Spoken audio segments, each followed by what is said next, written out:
সূরা আর রহমানের তৃতীয় পর্ব, আয়াত নম্বর হলো 14 থেকে 28। 15টি আয়াতের তাফসীর হবে। মহান আল্লাহ রাব্বুল আলামিন আমাদের সকলকে শুরু থেকে শেষ পর্যন্ত সবগুলো কথা ইখলাস ও বিনয়ের সাথে আমলের নিয়তে বলার এবং শোনার তৌফিক দান আমিন। ইতিপূর্বে 14টি আয়াতের যে তফসির হয়েছে 2টি পর্বে, আর আজকে হলো তৃতীয় পর্বের তফসির 14 থেকে 28। এর আগে 1 থেকে 13 আয়াতের তফসির হয়েছিল। তো আজকের যে প্রথম তফসির সেটি হলো 14 নম্বর আয়াত। আল্লাহ তাআলা কি বলছেন সূরা আর রহমান, খালাকাল ইনসানা মিন সালসালিন কাল ফাক্কার। আল্লাহ তাআলা বলেন যে রহমান তো হলেন ওই দয়াময় আল্লাহ, মহান প্রভু। খালাকাল ইনসান, যিনি মানুষকে সৃষ্টি করেছেন, মিন সালসালিন, শুকনো মাটি থেকে, কাল ফাক্কার, পোড়া মাটির মতো। খালাকাল ইনসান, আল্লাহ তাআলা মানুষকে সৃষ্টি করেছেন। সূরা আর রহমানের প্রতি আয়াতের পরতে পরতে আল্লাহ তাআলার যে একটি গুণবাচক নাম রহমান, সেই নামের গুণাবলীর বৈশিষ্ট্য প্রতীয়মান হয়। তিনি রহমান নামের গুণগুলো তুলে ধরছেন যে রহমান তো হলেন তিনি, যিনি মানুষকে সৃষ্টি করেছেন। মুফাসসিরিন ইকরামগণ আয়াতে কারিমার তাফসীর লিখতে গিয়ে লিখেছেন যে আল্লাহ তাআলা এখানে মানব জাতির সৃষ্টির ইতিকথা আলোকপাত করেছেন।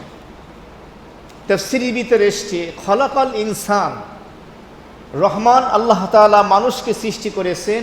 এই ইনসান দ্বারা উদ্দেশ্য হলো সর্বপ্রথম মানব, সর্বপ্রথম পয়গম্বর আমাদের আদি পিতা হযরত আদম আলাইহিস সালাতু ওয়াসসালাম।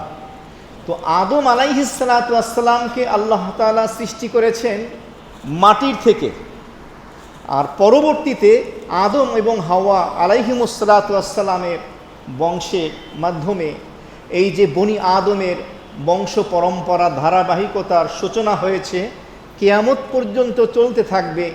আমাদের সৃষ্টি কিন্তু মাটি থেকে না, আদম আলাইহিস সালামের সৃষ্টি মাটি থেকে। আমাদের সৃষ্টি হলো স্বামী এবং স্ত্রীর, বাবা এবং মায়ের নুতফা থেকে। আল কোরআনুল কারীমের একাধিক সূরার মধ্যে বিভিন্ন আয়াতে আল্লাহ তাআলা মানব জাতির সৃষ্টির আলোচনা করেছেন। সূরা মুমিনুনের ভিতরে সেই 4টি ধাপের কথা বলেছেন। ওয়ালাকাদ খালাকনাল ইনসানা মিন সুলালাতিন মিন তিন থুম্মা জাআলনাহু তুফাতান ফি ক্বরারিন মাকিন থুম্মা খালাকনান নুতফাতা আলাকাতান ফাখালাকনাল আলাকাতা মুদগাতান فخلقنا المضغة عظاما فكسونا العظام لحما ثم أنشأناه خلقا آخر فتبارك الله أحسن الخالقين। আল্লাহ তাআলা সেখানে মানব জাতির সৃষ্টির সূচনা কিভাবে হয়েছে, স্বামী এবং স্ত্রীর উভয়ের মিলনে স্বামীর থেকে যে বীর্যের অংশ স্ত্রীর বাচ্চাদানিতে গিয়েছে নুতফা, এক পর্যায়ে সেটা আলাকা হলো, মুদগা হলো, সেই বীর্য থেকে রক্তপিণ্ড, রক্ত থেকে মাংসপিণ্ড, মাংসপিণ্ডের উপরে ফাকাসাউনাল ইযামা লাহমা, এরপরে তার উপরে চামড়ার প্রলেপ। ফাতাবারাকাল্লাহু আহসানুল খালিকিন, কত চমৎকারভাবে মানব জাতিকে আল্লাহ তাআলা সৌন্দর্য দিয়ে সৃষ্টি করেছেন। সে মহান শিল্পী, তিনি হলেন মহান আল্লাহ রাব্বুল আলামিন। আর এখানে আল্লাহ তাআলা বলছেন সূরা আর রহমানের 14 নম্বর আয়াতে কারিমায় খালাকাল ইনসান। তো এর দ্বারা উদ্দেশ্য হলো হযরত আদম আলাইহিস সালাতু ওয়াসসালামের সৃষ্টির কথা। আদম আলাইহিস সালাতু ওয়াসসালামের সৃষ্টি নিয়ে কোরআনে কারিমের 3টি শব্দ মোটামুটি পাওয়া যায়। এক জায়গায় রয়েছে ইন্না মাসালা ঈসা ইনদাল্লাহি কামাসালি আদম, সুম্মা খালাকাহু মিন তুরাব। ওই আয়াতে কারিমে আল্লাহ তাআলা বলেছেন যে আদম আলাইহিস সালাতু ওয়াস সালামকে আল্লাহ তাআলা তুরব, ধুলো মাটি থেকে সৃষ্টি করেছেন। আর এখানে আল্লাহ তাআলা বলতেছেন মিন সলসল। সলসল শব্দের অর্থ কি? সলসল শব্দের অর্থ হলো শুকনো মাটি। আরেকটি হলো কাল ফাখর, কাপ মিসলু মানে মতো। ফাখর শব্দের অর্থ হলো পোড়া মাটি। এর ব্যাখ্যায় আল্লাহ ইবনে কাসির রাহমাতুল্লাহ আলাইহি তাফসীর ইবনে কাসির ভিতরে লিখেছেন যে যেই মাটি পোড়ানোর পরে ঠনঠনে হয়ে যায়। কেউ কেউ লিখেছেন মৃৎশিল্প, অর্থাৎ মাটির দ্বারা যে বস্তু সামগ্রীগুলি তৈরি করা হয় যেই মাটি দিয়ে, সেই মাটি এখানে উদ্দেশ্য। তো এই আয়াতের অনুবাদে লেখা হয়েছে যে পোড়া মাটির মতো শুকনো শুষ্ক মৃত্তিকা থেকে, মাটি থেকে মানব জাতিকে অর্থাৎ আদম আলাইহিস সালাতু ওয়াস সালামকে আল্লাহ তাআলা সৃষ্টি করেছেন। বলুন সুবহানাল্লাহ। আরেকটি বিষয় হলো সলসল শব্দের ব্যাখ্যায় কেউ কেউ লিখেছেন পানি মিশ্রিত শুকনো মাটি। পানি মিশ্রিত শুষ্ক মাটিকেও সলসল বলা হয়, আর ফাখর বলা হয় পোড়া মাটিকে। এই যে মাটি দ্বারা আল্লাহ তাআলা মানুষকে সৃষ্টি করলেন, এর একটা অর্থ তো হলো আদম আলাইহিস সালামকে। আর এক দৃষ্টিকোণ থেকে অন্য মানুষও হতে পারে। কিভাবে? কারণ আমরা যা কিছুই ভক্ষণ করি, যা কিছুই খাই, কোথা থেকে আসে? জমিন থেকে, মাটি থেকে আসে। যত খাবারই হোক, প্রক্রিয়াজাত হোক, প্রসেসিংয়ের মাধ্যমেও যদি আসে, সব ধরনের খাবারের মূল যে ম্যাটেরিয়াল, মূল যে উপাদান জমিন থেকে, মাটি থেকে আসে। সেই খাবার খাওয়ার পরে আমাদের দেহে শক্তি হয়, রক্ত হয়, সেই রক্ত থেকে নুতফা হয়, বীর্য হয়। তাহলে বীর্য থেকে হওয়ার এক দৃষ্টিকোণ থেকে বীর্যর উৎপত্তি কিসের থেকে? মাটির থেকে। মূল গোড়া কিন্তু সেখানেই। আল্লাহ রাব্বুল আলামিন এই সূরা রহমানের 14 নম্বর আয়াতে কারিমার ভিতরে এই বিষয়টি আলোচনা করলেন। এরপরে আরও একটি মাখলুক সৃষ্টি নিয়ে 15 নম্বর আয়াতে কারিমায় আল্লাহ তাআলা আলোচনা করছেন। ওয়া খালাকাল জান্না মিন মারিজিম মিন নার। এবং রহমান দয়াময় আল্লাহ তিনি জিন জাতিকে সৃষ্টি করেছেন। কিসের থেকে সৃষ্টি করেছেন? মারিজিম মিন নার। মারিজিম শব্দের অর্থ হলো অগ্নিশিখা, আর নার মানে আগুন।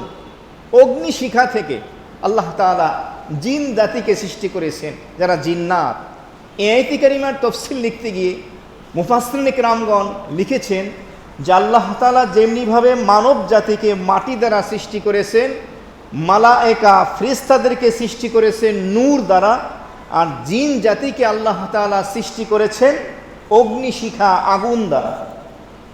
এই জন্যই তো আদম আলাইহিস সালাতু ওয়াস সালামকে সৃষ্টি করার পরে যখন আল্লাহ তাআলা বললেন ইবলিসকে, কারণ এই আয়াতের আর এক তাফসির হলো খলাকাল জান আয় খলাকাল ইবলিস। আরেকটি তাফসির হলো আল্লাহ তাআলা ইবলিসকে সৃষ্টি করেছেন অগ্নিশিখা থেকে। তো ইবলিসকে যখন বলা হয়েছিল আদমকে সিজদা করো, সে বলেছিল আনা খয়রুম মিনহু, আমি তো আদম থেকে উত্তম। খলাকতানি মিন নার ওয়া খলাকতাহু মিন তিন, আপনি আমাকে সৃষ্টি করেছেন আগুন থেকে। আগুনের ধর্ম হলো উপরের দিকে যাওয়া, আর বনি আদমকে সৃষ্টি করেছেন মাটি থেকে। মাটির ধর্ম হলো নিচের দিকে যাওয়া। সুতরাং আমি কিভাবে আগুন থেকে সৃষ্টি হয়ে মাটির সৃষ্টি আদমকে আমি সিজদা করি? সে যুক্তি তর্কে গিয়েছিল, কিন্তু হুকুম করেছেন কে? তো মহান আল্লাহ রাব্বুল আলামিনের হুকুম যখন আসবে তখন কোনো যুক্তি চলবে না। আল্লাহ রসুলের বিধান যখন আসবে, কোরআন এবং হাদিসের হুকুম যখন আসবে, তখন যুক্তির ঘোড়া কেউ যদি দৌড়ায় পথভ্রষ্ট হয়ে যাবে, গোমরা হয়ে যাবে। এই ভুলটা করেছিল ইবলিস, যার কারণে চিরতরে সে অভিশপ্ত হয়েছিল। তো এখানে উদ্দেশ্য হলো জিন জাতিকে। তো এই ইবলিসকে সৃষ্টি করা হয়েছে। এক বর্ণনায় পাওয়া যায় যে এই ইবলিস জিন জাতিদের এক সময় নেতৃত্ব দিত। এক এক আসমানে তার ইবাদতের প্রশংসা হতো, যার কারণে এক এক আসমানের ফেরেশতারা আবেদন করেছিল, আল্লাহ আমাদের কাছে একটু পাঠান এ আজাজিলকে, যে পরবর্তীতে ইবলিস হবে, মালউন, অভিশপ্ত হবে, তার নেতৃত্বে আমরা আপনার ইবাদত বন্দেগী করব। এখানে একটি প্রশ্ন হলো, এই যে ইবলিস, সে কি আসলেই জিন না ফেরেশতা? তো মুফাসসিরিনে কেরামের মধ্যে এই বিষয়টি নিয়ে মতানৈক্য আছে। কেউ কেউ বলেন সে হলো জিন, আবার কেউ কেউ বলেন সে কি ফেরেশতা। তো এই আয়াতে কারিমার ভিতরে আল্লাহ তাআলা বললেন যে রহমান হলেন তিনি যিনি জিনকে বা জিন জাতিকে সৃষ্টি করেছেন অগ্নিশিখা থেকে। এরপরে আল্লাহ তাআলা 16 নম্বর আয়াতে কারিমে বলতেছেন, ফাবি আইয়ি আলাই রাব্বিকুমা তুকাযযিবান। আল্লাহ তাআলা বলতেছেন, হে জিন জাতি, মানব জাতি, তোমাদেরকে যত নিয়ামত আমি দান করেছি, আমার এই নিয়ামতগুলোকে তোমরা কি অস্বীকার করো? আমার এই কোনো নিয়ামতকে তোমরা কি প্রত্যাখ্যান করতে পারবে, মিথ্যারোপ করতে পারবে, অস্বীকার করতে পারবে? সূরা আর রহমানের ভিতরে এই ফাবি আইয়ি আলাই রাব্বিকুমা তুকাযযিবান এই আয়াতে কারিমাটি 31 বার এসেছে। কেন? এর ব্যাখ্যাও পূর্ববর্তী তাফসীরের ভিতরে আমরা শুনেছি, আজকেও একটু সামান্য শুনে নিচ্ছি।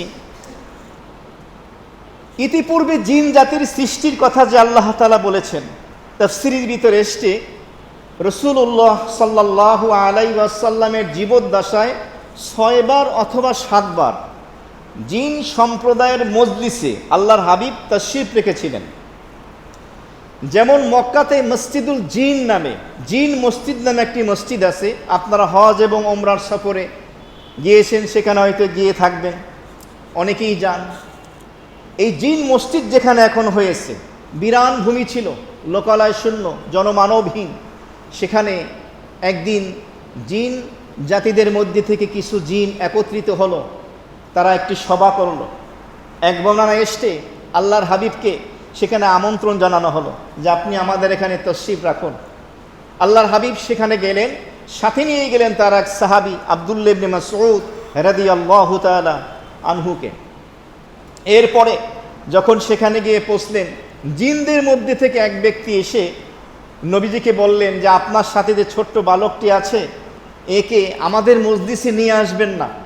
এর কারণ হলো আমাদের জিনদের আকৃতি বিভিন্ন রকমের, আমাদের পোশাক আশাক ভিন্ন রকমের। এই ছোট্ট বাচ্চা আপনার সাথে যে এসছে, সে দেখলে হয়তো ভয় পেতে পারে, এই জন্য আমাদের সাথে কাছে তাকে নিয়ে আসবেন না। আল্লাহর হাবিব তখন একটি লাঠি দিয়ে রেখা টেনে দিয়ে আব্দুল্লাহ ইবনে মাসউদ রাদিয়াল্লাহু তাআলা আনহুমাকে বললেন, তুমি এর বাইরে যাবে না। সেখানে রেখে নবীজি সেই জিনদের মজলিসে গেলেন। আব্দুল্লাহ ইবনে মাসউদ রাদিয়াল্লাহু তাআলা আনহুমা তিনি বলেন, আমি এখানে বসে শুনতে পেলাম বিভিন্ন রকমের আওয়াজ, কিন্তু আমি কিছুই বুঝতে পারলাম না। তো আল্লাহর হাবিব সাল্লাল্লাহু আলাইহি ওয়াসাল্লাম তখন এই জিনদেরকে দ্বীনের দাওয়াত দিয়েছিলেন আল্লাহর হাবিব, এবং তারা তার দাওয়াতে সাড়া দিয়েছিল। এবং আল্লাহর হাবিব এক বর্ণনায় এসছে এই সূরা আর রহমান শুরু থেকে নিয়ে শেষ পর্যন্ত তাদেরকে তেলাওয়াত করে শোনান। এবং যখনই আল্লাহর হাবিব তেলাওয়াত করেন ফাবি আইয়ি আলাই রাব্বিকুমা তুকাযযিবান, সাথে সাথে ওই জিন জাতি সমস্বরে বলে উঠল, লা বিশাইয়্যি মিন নিআমিকা রব্বানা ফালা নুকাযযিবু ফালাকাল হামদ। হে আমাদের প্রতিপালক, আপনার কোনো নিয়ামতকে আমরা অস্বীকার করি না, সমস্ত প্রশংসা একমাত্র আপনারই জন্য। জিনরা এভাবে প্রতি উত্তর দিয়েছিল। এখানে একটি প্রশ্ন আসে, এই একই আয়াত সূরা আর রহমানের ভিতরে বারবার কেন আনা হলো? কারণ একই কথা বারবার বললে একঘেয়েমি এসে যায়, ভাষার সৌন্দর্য বা শুনতে সেটা শ্রুতি কটু হয়, শুনতে ভালো লাগে না। তো তার এক উত্তর তো হলো রহমান, সূরা আর রহমানের ভিতরে আল্লাহ তাআলা ভিন্ন ভিন্ন নিয়ামতের আলোচনা করে এরপর আল্লাহ বলেছেন ফাবি আইয়ি আলাই রাব্বিকুমা তুকাযযিবান। আলাদা আলাদা স্বতন্ত্র নিয়ামতের আলোচনা করে বলেছেন আমার কোন কোন নিয়ামতকে তোমরা অস্বীকার করবে, এত নিয়ামত দিয়ে তোমাদেরকে আমি ঢেকে রেখেছি।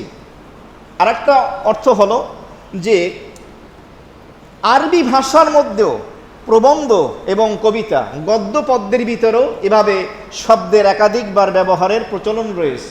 এমনকি মুফতি শফি সাহেব রাহিমাহুল্লাহ তাআলা তাফসিরে মারিফুল কোরআনের ভিতরে লিখেছেন যে বাংলা, আরবি, ফার্সি অন্যান্য ভাষার ভিতরেও একই শব্দের একাধিকবার প্রয়োগ এটা বাক্যের শব্দের সৌন্দর্যকে বিনষ্ট করে না, আরও বর্ধন করে, এটা দূষণীয় নয়। এখানে দুইটি মত পাওয়া যায়। এই যে 31 বার ফাবি আইয়ি আলাই রাব্বিকুমা তুকাযযিবান বলা হয়েছে, একটি মত হলো যে আল্লাহ তাআলা প্রথম একবারই বলেছেন ফাবি আইয়ি আলাই রাব্বিকুমা তুকাযযিবান, সেটি হলো 13 নম্বর আয়াতে একবার, আর এর পরে আল্লাহ তাআলা এই কথাটাকে রিপিট করেছেন আরও 30 বার। তাহলে 1 আর 30 মিলে কত হলো? 31। তারা বলেন যে একবারই বলেছেন আল্লাহ, কিন্তু পরবর্তীতে আলাদা আলাদা নেয়ামতের আলোচনা করে এই শব্দটাকে আরও 30 বার এনেছেন। একটা মত, তাদের ব্যাখ্যা কি? তাদের ব্যাখ্যা হলো যে আল্লাহ তাআলা মানুষকে 7টা নেয়ামত দান করেছেন। সেটি কি? আমাদের যে কালেমা আছে লা ইলাহা ইল্লাল্লাহ মুহাম্মাদুর রাসূলুল্লাহ, এখানে 7টা শব্দ আছে, লা ইলাহা ইল্লা আর একটা আল্লাহ, মুহাম্মদ রসুল আর হলো আল্লাহ। শব্দ কয়টা? 7টা আছে। জাহান্নাম কয়টা? 7টা বলা হয়, বা 7টা স্তর বা দরজা। এই লা ইলাহা ইল্লাল্লাহ যখন ইখলাসের সাথে অন্তর থেকে বান্দা পড়বে, আল্লাহ রাব্বুল আলামিন তাকে জাহান্নামের সকল স্তর থেকে তাকে নাজাত দান করবেন। তাহলে 7 আর 7 কত হইল? 14। আল্লাহ তাআলা জান্নাতের স্তর বা দরজা বানিয়েছেন। জান্নাত কয়টা? 8টা। কোরআনে কারিমের এক জায়গায় আছে আল্লাহ তাআলা প্রত্যেককে 2টি করে জান্নাত দেবেন। তা 8 দিয়ে 8কে গুণ করলে কত হয়? 14 আর 16 কত? 30। তাহলে একবার বলার পরে 30 বার রিপিট করেছেন। এই তাফসীর আমি পেয়েছি বর্তমান বিশ্বের জীবন্ত আল্লাহর ওলি 10 জন বড় আলেম, আল্লামা জুলফিকার নকশবন্দি হাফিজাহুল্লাহ তাআলা, তিনি আর সূরা রহমানের এই আয়াতের এই তাফসীর করেছেন। এই একটি ব্যাখ্যা দেওয়া হয়েছে যে কেন একবারের পরে আবার 30 বার কেন আনা হয়েছে। আর যারা বলেন যে না, ফাবি আইয়ি আলাই রাব্বিকুমা তুকাযযিবান 31 বারই আনা হয়েছে, তাদের ব্যাখ্যা হলো যে এই সূরা আর রহমানের 31 নম্বর আয়াতে কারিমে আল্লাহ বলেছেন সানাফুরুগু লাকুম আইয়ুহাস সাকালান। সাকালান তাসনিয়া দ্বিবচন, এর দ্বারা উদ্দেশ্য হলো মানব জাতি এবং জিন জাতি।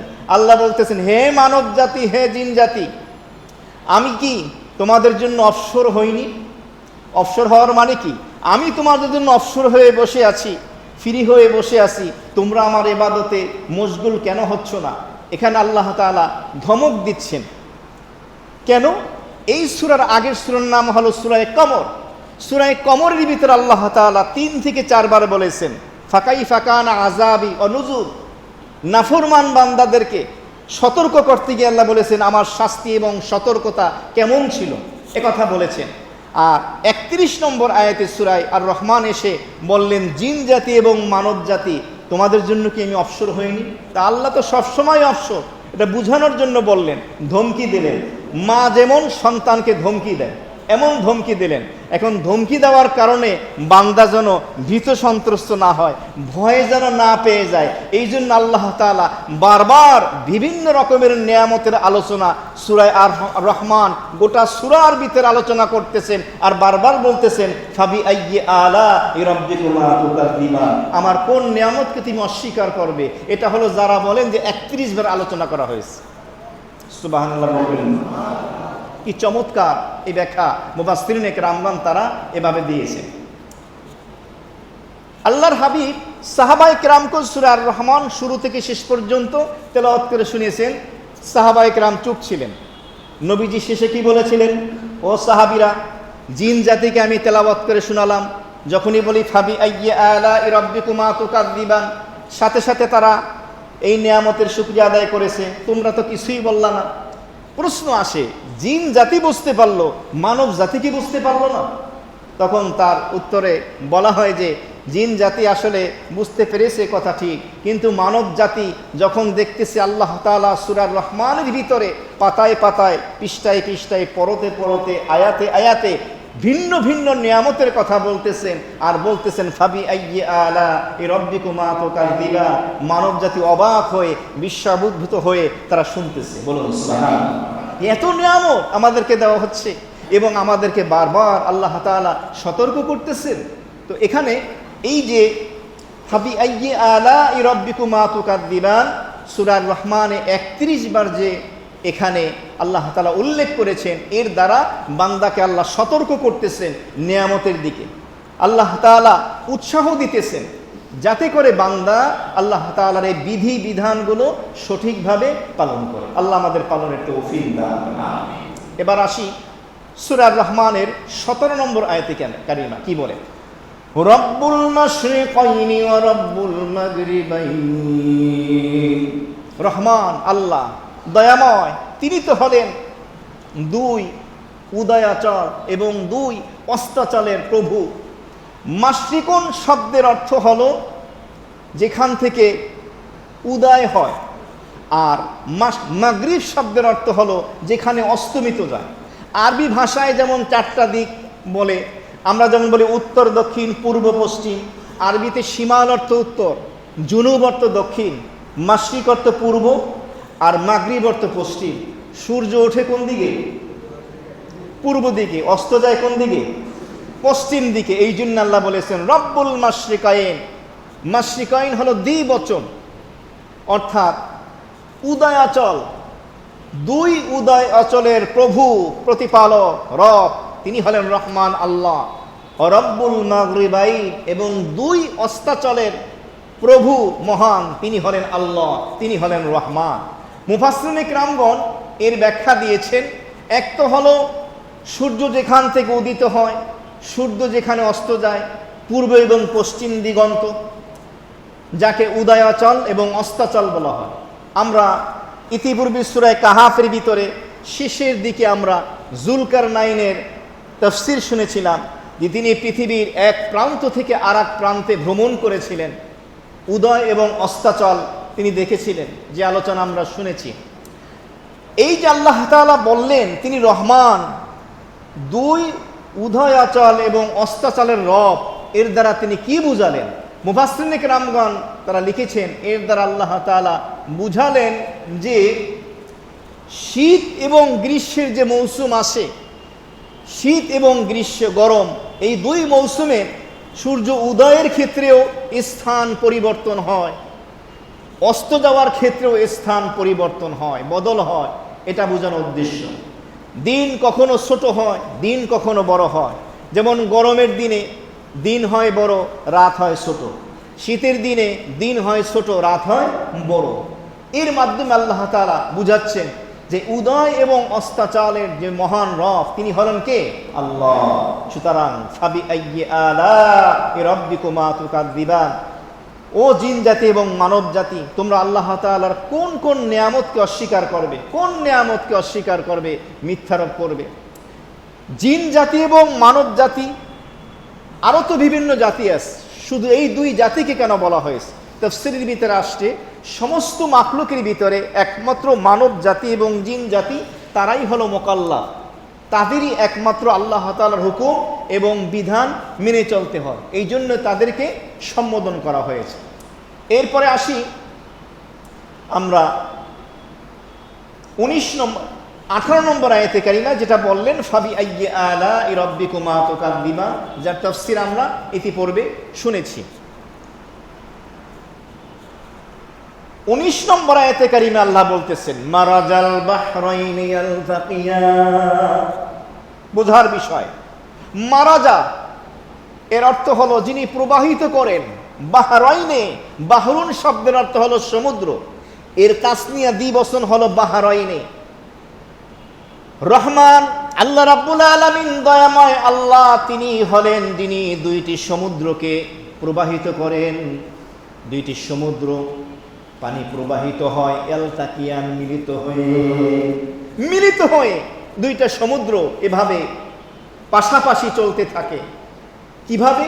এর ব্যাখ্যার ভিতরে আসছে যে দুইটা সমুদ্রের ভিতরে জোয়ার হয়, ভাটা হয়, পানি কখনো বাড়ে, পানি কখনো কমে যায়, করেন কে?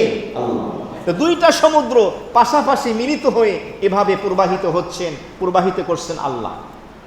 এরপরে 20 নম্বর আয়াতে কারিমায় এই বিষয়টিকে আরো সুস্পষ্টভাবে বলে দিলেন, বাইনাহুমা বারযাখুল লা ইয়াবগিয়ান, এবং এই দুইটা সমুদ্র পাশাপাশি মিলিত হয়ে প্রবাহিত হচ্ছে।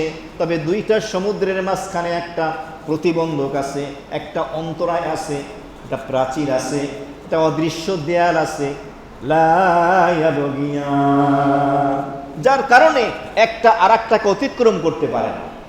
এখানে বোঝার বিষয়, এর মানে দুইটা সমুদ্র পাশাপাশি চলতেছে, যেই সমুদ্রের একটা সমুদ্রের পানি হলো মিঠা, আর একটা সমুদ্রের পানি কি লবণাক্ত, লোনা পানি, পাশাপাশি এবং মিলিত হয়েই তারা প্রবাহিত হচ্ছে, তরল সূক্ষ্ম মিলে যাচ্ছে।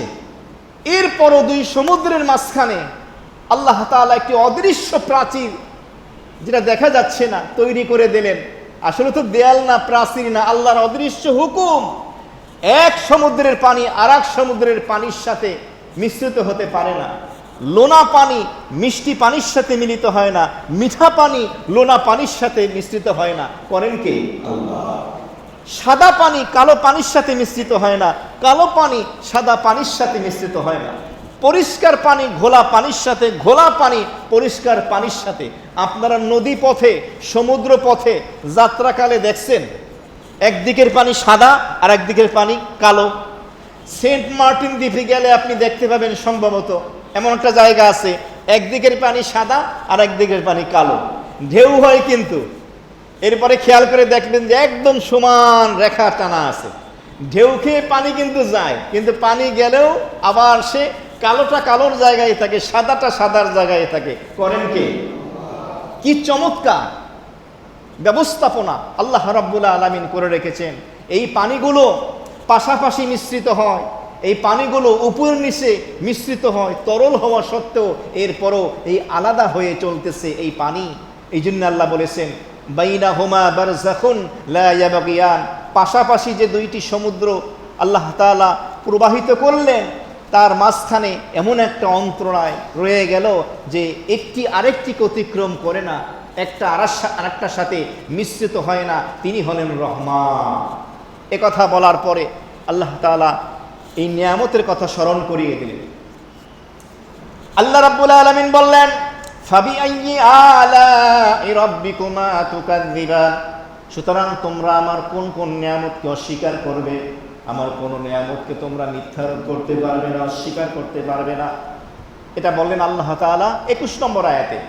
22 নম্বর আয়াতে কারিমে আল্লাহ বললেন ইয়াখরুজু মিনহুমাল লু'লু'উ ওয়াল মারজান, এই সমুদ্র থেকেই মিঠা পানি এবং এই লবণাক্ত নোনা পানি থেকেই বের হয়ে আসে। কি বের হয়ে আসে? লু'লু। লু'লু মানে মতি, আর মারজান শব্দের অর্থ হলো দামি পাথর। কেউ কেউ এর তাফসীর লিখছেন যে লু'লু মানে মণিমুক্তা, আর মারজান মানে মূল্যবান দামি পাথর। কেউ কেউ বলেন যে ছোট মুক্তাকে বলা হয় লু'লু আর বড় মুক্তাকে বলা হয় মারজান। কেউ কেউ বলেন না, বড়টাকে বলা হয় মারজান, ছোট মুক্তাকে বলা হয় লু'লু। কেউ কেউ বলেন যে মারজান শব্দের অর্থ হলো প্রবাল, বৃক্ষের মতো গাছপালা আছে, সমুদ্রের নিচে হয়। কারো ব্যাখ্যা। কেউ কেউ বলেন যে না, এর দ্বারা উদ্দেশ্য হলো ঝিনুক। আল্লামা ইবনে কাসির রাহমাতুল্লাহ আলাইহি তাফসীর ইবনে কাসিরের ভিতরে লিখেছেন, বছরের প্রথম দিন, প্রথম বৃষ্টি যখন হয়, সমুদ্রের ঝিনুকগুলো হা করে থাকে।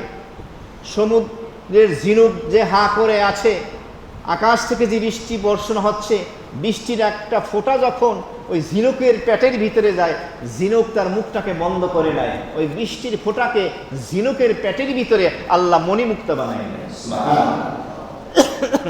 যেই বৃষ্টির ফোঁটা ঝিনুকের মুখে পড়ে ওইটা হয় মণিমুক্তা, আর যেটা পড়ে না সেটা হয়ে যায় মিশকে আম্বার। এমনি ভাবে বলা হয় যে ঝিনুকগুলো হা করে থাকে, যে আকাশের এই বৃষ্টির পানিগুলো যা আমরা গ্রহণ করতে পাই। তাহলে এই 22 নম্বর আয়াতে কারিমায় বলা হলো যে এই সমুদ্র থেকেই মণিমুক্তা এবং প্রবাল বা দামি মারজান নামক পাথর বের হয়ে আসে। তাফসীরের ভিতরে মুফতি শফি সাহেব রাহিমাহুল্লাহ তাআলা তাফসীরে মারিফুল কোরআনে লিখেছেন যে এই মণিমুক্তা আসলে তৈরি হয় লোনা পানিতে, লবণাক্ত পানিতে, মিঠা পানিতে হয় না। কিন্তু এই আয়াতে তো উভয় প্রকার পানির কথা বলা হয়েছে। তার ব্যাখ্যায় লেখা হয়েছে যে আসলে মিঠা পানিতেও হয়, লবণাক্ত পানিতেও হয়, কিন্তু মিঠা পানির স্রোতধারা প্রবল হওয়ার কারণে, বেশি হওয়ার কারণে সেখান থেকে সংগ্রহ করা সম্ভব না, দুষ্কর। তো মিঠা পানির স্রোত এটা লবণাক্ত পানিতে চলে যায়। তো লবণাক্ত পানিতে চলে যাওয়ার পরে সেখান থেকে সেগুলো ডুবুরিরা বা এগুলো যারা আহরণ করেন, সংগ্রহ করেন এখান থেকে। এই জন্য এই লবণাক্ত নোনা পানিকে বলা হয় মণিমুক্তার মূল উৎস বলে আখ্যায়িত করা হয়। কোরআনে কারিমের অন্যত্র আল্লাহ বলেছেন, ওহুয়াল্লাযী মারাজাল বাহরাইনি হাযা ফুরাতুন আযবুন ওয়া হাযা মিলহুন উজাজ। ওই মহান আল্লাহ রাব্বুল আলামিন তিনি দুইটি সমুদ্রকে সমানভাবে প্রবাহিত করেন। যেই সমুদ্রের একদিকের পানি হলো মিষ্টি সুস্বাদু, আর একদিকের পানি হলো লবণাক্ত, লবণ যা খাওয়া যায় না। এই আলোচনা আল্লাহ তাআলা করেছেন। এরপরে রব্বুল আলামিন 23 নম্বর আয়াতে কারিমায়, সেই আয়াতে কারিমা ফাবিআইয়ি আলাই রাব্বিকুমা তুকাযযিবান। ও আমার বান্দারা, ও জিন জাতি, মানব জাতি, আমার কোন নিয়ামতকে তোমরা অস্বীকার করো? আজকে কত দামি দামি পাথর বর্তমান বিশ্বে পাওয়া যায়, যেই পাথরের একটা পাথরের যে দাম সারা জীবন কামাই করেও যেটা কেনার কারো সামর্থ্য নাই। এই পাথরগুলো দেন কে? আল্লাহ। এরপরে 24 নম্বর আয়াতে কারিমার ভিতরে আল্লাহ তাআলা বলতেছেন, ওয়ালাহুল জাওয়ারিল মুনশাআতু ফিল বাহরি কাল আ'লাম। ওয়ালাহু, ওই রহমান দয়াময় আল্লাহ যার নিয়ন্ত্রণে রয়েছে জাওয়ার। জারিয়াতুন শব্দের বহু বচন হলো জাওয়ার। এর এক অর্থ হলো নৌকা, বারবার নৌকা আসে, আর এক অর্থ হলো জাহাজ। জাহাজ জাহাজ রহমান আল্লাহর নিয়ন্ত্রণে। আল মুনশাত, যেগুলো পর্বত পাহাড় সমতুল্য উঁচু, ফিল বাহারি, সমুদ্রের ভিতরে, কাল আলাম, কাল আলাম মানে পাহাড়ের মতো, পর্বতের মতো উঁচু উঁচু জাহাজগুলো সমুদ্রের ভিতরে বিচরণ করে আল্লাহ তাআলার হুকুমে। এখানে কি শিক্ষা আসে? শিক্ষাটা হলো এই যে সমুদ্রের নদীর পানি, এই পানির ভিতরে আপনি আমি যদি নামি, যদি সাঁতার না কাটি, ভাসবো না ডুবে যাব? একটা লোহা বা ভারী কোনো পাথর বা ভারী কোনো কিছু রাখলে ভাসবে না ডুবে যাবে? তাহলে এই যে শত শত হাজার মনের এক একটা জাহাজ এই পানির ভিতরে যে ভাসমান আছে, এই বুদ্ধিটা, এই বিবেচনাটা দিয়েছেন কে? মনে রাখবেন, সর্বপ্রথম যে আবিষ্কার করে তার আবিষ্কারটা যদি অ্যানালগ হয়, ডিজিটাল যদি নাও হয়, উন্নত যদি নাও হয়, অনুন্নতও যদি হয়, তারপরেও সে সব থেকে বেশি প্রশংসার দাবিদার। এই যে প্রথম যখন মোবাইল ফোন বের হয়, এই ডান্ডাওয়ালা ছিল না? কথা কয় না, সিটি ছিলেন। এখন যদি মোবাইল নিয়ে রাস্তায় কেউ বাইর হয়, মানুষ হাসবে না কাঁদবে? ওই মোবাইল নিয়ে কেউ বেরই হবে না। এটা কি বের হয়েছে? আদলা, এটা ইট নিয়ে বের হয়েছে। ওই মোবাইলটাকে প্রসেসিংয়ের মাধ্যমে, গবেষণার মাধ্যমে সেটাকে এক পর্যায়ে আজকে কত উন্নত হয়ে গেছে মোবাইল ফোন। মোবাইল ফোন এমন হবে, আমরা কি আজ থেকে 20 বছর 30 বছর আগে ভাবছি? কল্পনাও করি না। আমি প্রথম যখন শুনলাম যে মোবাইল ফোনের ভিতরে ক্যামেরা, 2004 সালে আমি শুনলাম। আমি তখন দাওরায়ে হাদিস পড়ি, আজ থেকে প্রায় 21 বছর আগে। তো অবাক হয়ে গেলাম, কি বলে ক্যামেরা! তো এখন কত উন্নত হয়ে গিয়েছে। তাহলে প্রথম যিনি আবিষ্কার করেছেন, তার আবিষ্কারটাকেই তো গবেষণা করে এটাকে কোয়ালিফাই করতে করতে আজকেই উন্নত করা হয়েছে।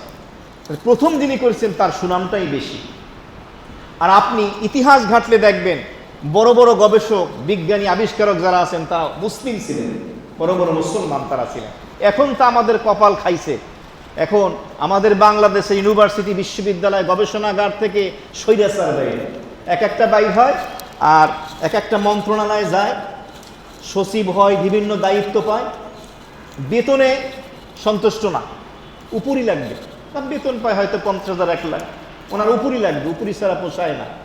যার কারণে তারা কামনা করে এমন গভর্নমেন্ট, এমন সরকার যার দ্বারা তাদের মনের উদ্দেশ্য হাসিল হবে। কত সত্য না মিথ্যা? চাচ্ছে না তারা, কারণ তারা জানে যদি ন্যায়পরায়ণ শাসক হয়, তাহলে আমরা উপরি খেতে পারবো না, যেই বেতন এটার প্রতি তুষ্ট থাকা লাগবে। এরপরে তাদের দেশে বাড়ি হলে পোষায় না, দেশের বাহিরে বাড়ি লাগে, যার কারণে আমাদের দেশের ইউনিভার্সিটি বিশ্ববিদ্যালয় থেকে এগুলা বাইর হয়। আর ইরানের বিশ্ববিদ্যালয় থেকে কি বাইর হয়? বিজ্ঞানী বের হয়, বিজ্ঞানী বের হয়, মিসাইল বের হয়। এই জন্য একজন রসিকতা করে বলেছিল, ইরানের বিজ্ঞানীরা মিসাইল আবিষ্কার করে, আর আমাদের দেশের বিজ্ঞানীরা বলবো এই যে অসুস্থ হয়ে গেলে পিছনের রাস্তা দিয়ে ঢুস ঢুকায় না, এগুলো আবিষ্কার। উপায় নাই তো, কি আবিষ্কার করছে স্বাধীনতার পর থেকে? কি ওর স্যালাইন আর কি, আমি তো দেখি না কিছু, বিজ্ঞানী আছে কিনা তাই তো জানি না। তো যাই হোক, প্রথম আবিষ্কার, এই যে প্রথম আবিষ্কারের যে চিন্তাটা, কৌশলটা, এই যে চেতনাটা, এই বুদ্ধিটা আকলের ভিতরে, বিবেকের ভিতরে দিলেন কে? আল্লাহ দিলেন। যে এই যে বিশাল সমুদ্রের পানি দেশের উপরে এত বড় জাহাজ, শত শত হাজার মানুষ নিয়ে, হাজার হাজার টন খাবার নিয়ে, মালামাল নিয়ে, আসবাবপত্র সামান নিয়ে গন্তব্যস্থল পর্যন্ত পৌঁছতে পারবে, ডুবে যাবে না। এই যে জাহাজটাকে নিয়ন্ত্রণ করছেন সমুদ্রের পানির উপরে, তিনি কে? আল্লাহ। আমি দেখলাম এভাবে ইন্টারনেটে সার্চ করে, বর্তমান বিশ্বের সব থেকে যে জাহাজটি তৈরি করা হয়েছে তার দাম হলো 2000 কোটি টাকা। কত? টাইটানিকের 10 গুণ, তার থেকেও বড়, টাইটানিক জাহাজের থেকেও 2000 কোটি টাকা এই জাহাজ তৈরি করেছে। সে জাহাজে মানুষ এখন চলাচল করে। তো আস্তে আস্তেই তো এইগুলো হচ্ছে। এই যে ভারী জাহাজ, এত এত মানুষ, এত সামান নিয়ে যাচ্ছে, ডুবে যাচ্ছে না। তোমরা কি লক্ষ্য করে দেখো না? আল্লাহ তাআলা এটাই বুঝাচ্ছেন, ওয়ালাহুল জাওয়ারিল মুনশাআতু ফিল বাহরি কাল আলাম। পাহাড় পর্বত সম উঁচু উঁচু এভাবে জাহাজগুলো সমুদ্রের ভিতরে বিচরণ করে, এত মানুষ নিয়ে, এত মালামাল নিয়ে গন্তব্যস্থানে পৌঁছে দেয়। এই জাহাজগুলো নিয়ন্ত্রণ করেন তিনি হলেন রহমান, তিনি আল্লাহ। কেউ কেউ বলেছেন মুনশাআতের অর্থ হলো জাহাজের পাল। এক সময় তো মেশিন আবিষ্কার হয় নাই, এই জাহাজ চলতো পাল দিয়া, জানেন আপনারা, হ্যাঁ, পর্দার মতো পাল, নৌকা যেমন চলে।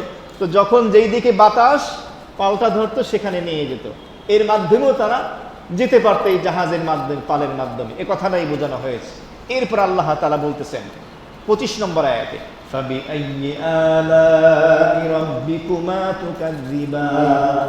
ও আমার বান্দারা, ও মানব জাতি, জিন জাতি, আমার কোন কোন নিয়ামতকে তোমরা অস্বীকার করবে? কোনো সুযোগ আছে? নাই।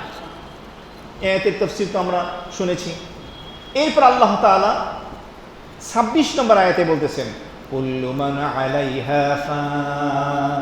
বোঝার বিষয়, কিয়ামতের বিভীষিকাময় অবস্থার অবতারণা এখানে হয়েছে।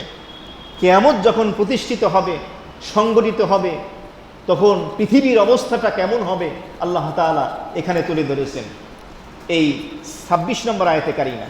কুল্লু, প্রত্যেক ওই জিনিস, মান আলাইহা, যা জমিনের ভূপৃষ্ঠের উপরে আছে, ফান, সব ফানাফিল্লা হয়ে যাবে, সব ধ্বংস হয়ে যাবে। তো এই আয়াতের একটা তো অর্থ হলো জমিনে যা কিছু আছে সব ধ্বংস হয়ে যাবে, গাছপালা, তরুলতা, মানুষ, বাড়ি গাড়ি, যা কিছু আছে কিচ্ছু থাকবে না, সব ধ্বংস হয়ে যাবে। প্রশ্ন হলো, শুধু কি জমিনবাসী ধ্বংস হবে? আসমানের অধিবাসী কি ধ্বংস হবে না? এখানে তো জমিনের কথা বলা হলো। তো তার তাফসিরে লেখা হয়েছে, না, শুধু জমিনবাসী না, আসমানবাসীও ধ্বংস হয়ে যাবে, কিচ্ছু বাকি থাকবে না এক আল্লাহ ছাড়া। তার দলিল কি? আল্লাহ তাআলা কোরআনে কারিমের অন্যত্র বলেছেন সে আয়াতে, কুল্লু শাইইন হালিকুন ইল্লা ওয়াজহাহু। প্রত্যেকটা বস্তুই, জমিন এবং আসমানে যা কিছু আছে, সমস্ত মাখলুক হালাক হয়ে যাবে, ধ্বংস হয়ে যাবে, একমাত্র আল্লাহ তাআলার পবিত্র সত্তাই বিদ্যমান থাকবে। বলুন সুবহানাল্লাহ। আল্লাহ তাআলা এখানে বললেন, ওই দিনকে স্মরণ করে দিতে বললেন, কুল্লু মান আলাইহা ফান। ওই দিনকে তোমরা স্মরণ করো, যেই দিন সব কিছু ধ্বংস হয়ে যাবে। এই ধ্বংস হওয়ার দুইটা অর্থ হতে পারে। একটা অর্থ হলো যেদিন কিয়ামত সংঘটিত হবে সেদিন ধ্বংস হয়ে যাবে। আর একটা অর্থ হলো যে এখনই ধ্বংস হয়ে আছে। কেমনে ধ্বংস হয়ে আছে? তার উত্তরে তাফসীরের ভিতরে মুফতি শফি সাহেব রাহিমাহুল্লাহ তাআলা তিনি লিখেছেন যে একমাত্র আল্লাহর পবিত্র সত্তা ছাড়া আল্লাহ তাআলা যত মাখলুক আছে, সৃষ্টি আছে, এই সকল সৃষ্টি এটা কি ধ্বংসশীল নাকি ধ্বংসশীল না? ধ্বংসশীল না, একদিন তো ধ্বংস হয়ে যাবে। তাহলে তার মূলের ভিতরে, হাকিকতের ভিতরে ধ্বংসশীল, সুতরাং ওই দৃষ্টিকোণ থেকে ধ্বংসই। আর একমাত্র যা ধ্বংস হবে না তিনি হলেন আল্লাহ। এটাই আল্লাহ তাআলা এখানে বুঝিয়ে দিলেন, তার অস্তিত্ব সেটা হলো নশ্বর। সুতরাং এই যে আল্লাহ তাআলার দান, এটাকে তোমরা কিভাবে অস্বীকার করবা? একটা হলো নশ্বর, অবিনশ্বর। এরপর রব্বুল আলামিন ২৭ নম্বর আয়াতে কারিমায় বলেন ওয়ায়াবকা ওয়াজহু রাব্বিকা যুল জালালি ওয়াল ইকরাম, এবং অবশিষ্ট থাকবে, বাকি থাকবে ও আমার নবী মুহাম্মদ সাল্লাল্লাহু আলাইহি ওয়াসাল্লাম, আপনার রব, আপনার প্রতিপালক মহানুভব, মহিমাময়, পরাক্রমশালী সেই মহান আল্লাহ রাব্বুল আলামিনের পবিত্র সত্তাই শুধু বাকি থাকবে। তার মানে আসমান এবং জমিনের সকল অধিবাসী, সমস্ত মাখলুক, সৃষ্টিজীব একদিন ধ্বংস হয়ে যাবে, একমাত্র আপনার রব মহান আল্লাহ রাব্বুল আলামিনের অস্তিত্বই বিদ্যমান থাকবে। সব ধ্বংস হয়ে যাবে, মালাকুল মউত সকলের জান কবজ করবে, সব শেষ, কেউ নাই। মালাকুল মউতকে, যাকে আমরা বলি আজরাইল, জান কবজকারী ফেরেশতা, আল্লাহ বলবেন আর কি আছে? আজরাইল বলবে আপনার আরশ বহনকারী ফেরেশতারা আছে। আল্লাহ বলবেন ধর ওগুলারও, শেষ, আর কে আছে? সব শেষ। বলবে আমি আছি বাকি, আজরাইল নিজে বাকি। আল্লাহ বলেন এবার তুই মর, মুত মর। এবার আজরাইলও শেষ, শুধু আছে কে? তখন আল্লাহ বলবে লিমানিল মুলকুল ইয়াউম, ও দেশের, পৃথিবীর প্রভাবশালী, প্রতাপশালী জালেম বাদশা যারা ছিল, নিজেকে অনেক বড় ক্ষমতাদার মনে করতা, পাওয়ারফুল মনে করতা, প্রভাবশালী মনে করতা, স্বৈরাচারী হয়ে গিয়েছিল, আজকে কে আছো? আজকে তো কেউ নাই। লিমানিল মুলকুল ইয়াউম, আজকের রাজত্ব, আজকের ক্ষমতা, প্রভাব কার? কারো তো না, কোনো আওয়াজ আসবে না। তখন আল্লাহ বলবেন লিল্লাহিল ওয়াহিদিল কাহ্হার, একমাত্র স্বতন্ত্র প্রভাবশালী যে আল্লাহ, একমাত্র আল্লাহর জন্যই হলো রাজত্ব এবং ক্ষমতা এবং পাওয়ার, আর কারো জন্য না। সকলে শেষ হয়ে যাবে। এই আয়াতে কারিমে আল্লাহ তাআলা সপ্রশংসা করেছেন, নিজের কথা বলেছেন, নিজের প্রশংসা করে বলেছেন দেখো যত মাখলুক এবং সৃষ্টিজীব আছে, মানুষ জাতি, জিন জাতি, শুধু তোমরা না, সব ধ্বংস হয়ে যাবে, শুধু আমি আল্লাহর অস্তিত্বই একমাত্র থাকবে। সুতরাং ইবাদত বন্দিগি আমারই হবে, তোমরা আমারই ইবাদত বন্দিগি করো, অন্য কারো নয়। তোমরা আমারই হুকুম, বিধি বিধানগুলো তোমরা মেনে চলো। আল্লাহ তাআলা এ কথা বললেন। তো সর্বদা চিরস্থায়ী তিনি হলেন আল্লাহ। মুহাদ্দিসিনে কেরামগণ কুরআন এবং হাদিসকে রিসার্চ করে, গবেষণা করে ৬টা দোয়া বের করেছেন। ওই ৬টা দোয়ার ভিতরে গোটা কোরআন এবং হাদিসের সকল দোয়ার নির্যাস বিদ্যমান। বলুন সুবহানাল্লাহ। কয়টা দোয়া? ওই ৬টা দোয়া যদি আপনি পড়েন, গোটা কোরআন এবং হাদিসের সকল দোয়ার বরকত দেবে কে? নাম্বার ১ ইস্তেগফার। ১ নম্বর কি? ইস্তেগফার। নাম্বার ২ দুরূদ শরীফ। ২ নম্বর কি? নাম্বার ৩ লা হাওলা ওয়ালা কুওয়াতা ইল্লা বিল্লাহ। নাম্বার ৪ লা ইলাহা ইল্লা আনতা সুবহানাকা ইন্নী কুনতু মিনাজ জালিমিন। নাম্বার ৫ সুবহানাল্লাহ, আলহামদুলিল্লাহ, লা ইলাহা ইল্লাল্লাহ, আল্লাহু আকবার। নাম্বার ৭ ইয়া যাল জালালি ওয়াল ইকরাম। আজকের ২৭ নম্বর আয়াতে এই আয়াতটা আছে। ওয়ায়াবকা ওয়াজহু রাব্বিকা যুল জালালি ওয়াল ইকরাম। ৬ নম্বরে কি? ইয়া যাল জালালি ওয়াল ইকরাম। এই ৬টা দোয়ার ভিতরে গোটা কোরআন এবং হাদিসের নির্যাস বরকত আল্লাহ রেখে দিয়েছেন। আমি এই মসজিদে এই ৬টা দোয়া নিয়ে একটা জুমাও করেছি, পূর্ণাঙ্গ একটা জুমা করেছি এই ৬টা দোয়া নিয়ে। এই দোয়া আমি প্রতিদিন পড়ি, আপনারা পড়বেন তো? ৬টা দোয়া কি? ইস্তেগফার, দুরূদ শরীফ, লা হাওলা ওয়ালা কুওয়াতা ইল্লা বিল্লাহ, লা ইলাহা ইল্লা আনতা সুবহানাকা ইন্নী কুনতু মিনাজ জালিমিন, সুবহানাল্লাহ, আলহামদুলিল্লাহ, লা ইলাহা ইল্লাল্লাহ, আল্লাহু আকবার। আর একটা হলো ইয়া যাল জালালি ওয়াল ইকরাম। আর এক হাদিস আছে কানান নবী সাল্লাল্লাহু আলাইহি ওয়াসাল্লাম ইদান সারাফান সালাতিহি ফাস্তাগফারা সালাসান। আল্লাহ নবী যখন নামাজের সালাম ফিরিয়ে নামাজ থেকে ফারেদ হতেন, ৩ বার বলতেন আস্তাগফিরুল্লাহ, আস্তাগফিরুল্লাহ, আস্তাগফিরুল্লাহ, 3 বার বলতেন। এরপর নবী বলতেন আল্লাহুম্মা আনতাস সালাম ওয়া মিনকাস সালাম তাবারাকতা ইয়া যাল জালালি ওয়াল ইকরাম। আজকের সূরা আর রহমানের 27 নম্বর আয়াতের এই অংশ বলতেন। আল্লামা ইবনে কাসির রাহমাতুল্লাহ আলাইহি তাফসীর ইবনে কাসিরের ভিতরে নবীজির হাদিস এনেছেন। নবীজি বলেন তোমরা যদি ইয়া যাল জালাল ওয়াল ইকরাম এই দোয়া পরে যদি দোয়া করো, আল্লাহ তোমার দোয়াকে সাথে সাথে কবুল করবে। সুবহানাল্লাহ। তাহলে সালাম ফিরানোর পরে 3 বার ইস্তিগফার পরে আমরা বলবো আল্লাহুম্মা আনতাস সালাম ওয়া মিনকাস সালাম তাবারাকতা ইয়া যাল জালালি ওয়াল ইকরাম। এই দোয়া পড়ার কথা বলা হয়েছে, বলতে বলেছেন। এমনি ভাবে তাফসীর ইবনে কাসিরের ভিতরে এসেছে হযরত আলী রাদিয়াল্লাহু তাআলা আনহুর সাথে একদিন আমরা ইবনে সুয়াইদ রাদিয়াল্লাহু তাআলা আনহু অবস্থান করতেছিলেন দুইজনে সমুদ্রের তীরে। খেয়াল করেন, হঠাৎ দেখতে পেলেন একটি জাহাজ পাল তুলে আসতেছে। তখন তো এই অত্যাধুনিক জাহাজ মেশিন আবিষ্কার হয় নাই, পালের মাধ্যমে চলতো।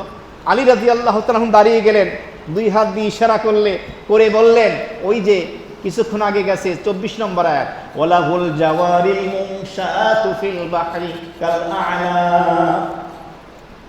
সমুদ্রের ভিতরে পর্বত সম এই যে পাল তুলে এই যে জাহাজগুলো বিচরণ করছে, পানির বুক চিরে যে গন্তব্যস্থলে পৌঁছে দিচ্ছে, এই জাহাজ একমাত্র আল্লাহ তাআলা নিয়ন্ত্রণ করেন, তিনি পরিচালিত করেন। এই আয়াত তিনি তেলাওয়াত করে শোনালেন এবং তিনি সাথে সাথে এই কথা বললেন। আজকে আমি পাইছি এই কথাটা তাফসীর ইবনে কাসিরে। তিনি বললেন আমি উসমান রাদিয়াল্লাহু তাআলা আনহুকে হত্যা করিনি এবং তার হত্যার কাজে আমি সাহায্যও করিনি। আলী রাদিয়াল্লাহু তাআলা আনহুর আগের খলিফা কে ছিলেন? উসমানে গনি রাদিয়াল্লাহু তাআলা আনহু। তো কিছু দুষ্ট লোক ছিল যারা অপবাদ দিত যে ওসমান হত্যার পিছনে আলীর হাত আছে। বলেন নাউজুবিল্লাহ মিন যালিক। তিনি এই কথা বলার পরে বলেন আমি হত্যাও করিনি, হত্যার কাজে কোনো সহযোগিতাও করিনি, আমরা এটা বিশ্বাস করি। তো যাই হোক, আল্লাহ রাব্বুল আলামিন এই 27 নম্বর আয়াতে কারিমার ভিতরে বিষয়টা বলে দিলেন, ওয়ায়াবাকা ওয়াজহু রাব্বিকা দুল জালালি ওয়াল ইকরাম। আপনার রবের চেহারা, ওয়াজহুন শব্দের আরবি এর বাংলা হলো চেহারা। তো আল্লাহর চেহারা দ্বারা উদ্দেশ্য কি? আল্লাহর পবিত্র সত্তা, আল্লাহর সত্তাকে বোঝানো হয়েছে। এখানে আল্লাহর চেহারা উদ্দেশ্য না। যেমন হাদিসে আছে ইয়াদুল্লাহি আলাল জামা, ইয়াদুন মানে হাত, আল্লাহর হাত জামাতের উপরে থাকে। এই জামাত মানে দল, যারা দলবদ্ধ হয়ে থাকে, আলাদা হয় না, ঐক্যের সাথে থাকে যদি মুসলমানরা, তাহলে ওই দলের উপরে সাহায্য করে কে? তাহলে আল্লাহর হাত মানে আই নাসরুল্লাহ, আল্লাহর হাত দ্বারা উদ্দেশ্য আল্লাহর সাহায্য। আর এখানে আল্লাহর চেহারা দ্বারা উদ্দেশ্য আল্লাহর পবিত্র সত্তা। কার দিকে নিসবত করেছে? ওয়াজহু রব্বিকা, আপনার রব। এই আপনি বলতে কে? নবীজি। এখানে নবীজির সম্মান বোঝানো হয়েছে। যেমন আল্লাহ তাআলা তার হাবিবের সম্মান দেখিয়েছেন, সুবহানাল্লাযী আসরা বিআবদিহি, ইসরা মেরাজের রাতের তার বান্দা বলে নবীজিকে সম্মানিত করেছেন। আর এখানে আপনার রব বলেও আল্লাহ তার হাবিবকে সম্মানিত করেছেন যে আপনার রবের অস্তিত্বই একমাত্র বিরাজমান, আর সব কিছু শেষ হয়ে যাবে, ধ্বংস হয়ে যাবে, একথা এখানে বলা হলো। এরপরে মহান আল্লাহ রাব্বুল আলামিন বললেন ফাবিআইয়ি আলাই রাব্বিকুমা তুকাযযিবান। ও আমার বান্দারা, আমার কোন কোন নিয়ামতকে তোমরা অস্বীকার করবে? তোমাদেরকে তুমি নিয়ামত রাজি দিয়ে ভরে রেখেছি। এই মানব জাতি তোমাদেরকে যে আমি সৃষ্টি করেছি, দেখেন আমাদেরকে যে আল্লাহ তাআলা সৃষ্টি করেছেন, আমাদের প্রত্যেকের হাতের ছাপ কিন্তু একরকমের না। বর্তমান পৃথিবীর যে 800 কোটি মানুষ ধরেন, 800 কোটি মানুষের হাতের ছাপ 800 কোটি, কারোর সাথে কারো ছাপ মিলবে না। এমনকি আপনার ডান হাতের ছাপের সাথে বাম হাতের ছাপ মিলবে না। এমনকি আপনার আওয়াজের সাথে অন্য কারো আওয়াজও মিশবে না। হয়তো নকল করার চেষ্টা করবে, কিন্তু আওয়াজ মিশবে না। প্রত্যেকের আওয়াজ আলাদা আলাদা, সব কিছু আলাদা আলাদা। এত সুনিপুণ কারিগর পৃথিবীতে আবিষ্কারক, বিজ্ঞানীরা আবিষ্কার করে, কলমের ফ্যাক্টরি থেকে একই রকম কলম বাইরা, একই রকমের কাপড় বাইরা। কিন্তু আল্লাহ রাব্বুল আলামিনের এত বড় কুদরতি কারিগর, সুনিপুণ কারিগর, যেখান থেকে আশরাফুল মাখলুকাত সৃষ্ট জীবকে আল্লাহ তাআলা সৃষ্টি করেছেন, একজনের সাথে আর একজনের মিল নেই। যমজ ভাই হতে পারে, বোন হতে পারে, এরপরও তাদের আওয়াজে বিভিন্ন কর্মকাণ্ডের ভিতরে কি আছে? অমিল আছে, মিল নেই। এভাবে আল্লাহ তাআলা আপনাকে আমাকে সৃষ্টি করে বিভিন্ন নিয়ামতের কথা স্মরণ করিয়ে দিয়ে বলতেছেন, বান্দারা, ও মানব জাতি, জিন জাতি, আমার কোন কোন নিয়ামতকে তোমরা অস্বীকার করবে। সুতরাং এত নিয়ামত তোমাদেরকে আমি দান করেছি, তোমাদের তো উচিত যে আমার ইবাদত বন্দেগী করা। কথা বলে তিনি তার রহমান নামে গুণগুলো তুলে ধরলেন, পরিচয়কে তুলে ধরলেন এবং আমাদেরকে উৎসাহ দিলেন যে তোমরা আমার ইবাদতে আনুগত্যের প্রতি আরও বেশি আত্মসমর্পণ করো। আল্লাহ তাআলা আমাদের আমল করার তৌফিক দান করুন। আগামী শনিবার যেহেতু ইংরেজি মাসের শেষ শনিবার, এই জন্য আগামী শনিবার হবে মাসিক ইসলাহি মজলিস ইনশাআল্লাহ, আর আগামী শুক্রবার হবে বাদেশা সুন্নাতের মসজিদ যে হয়, প্রশ্নপত্র হবে। শুক্রবারে প্রশ্নপত্র হবে আর শনিবার হবে মাসিক ইসলাহি মজলিস। অনেকেই দোয়া চেয়েছেন, এক হাজি সাহেব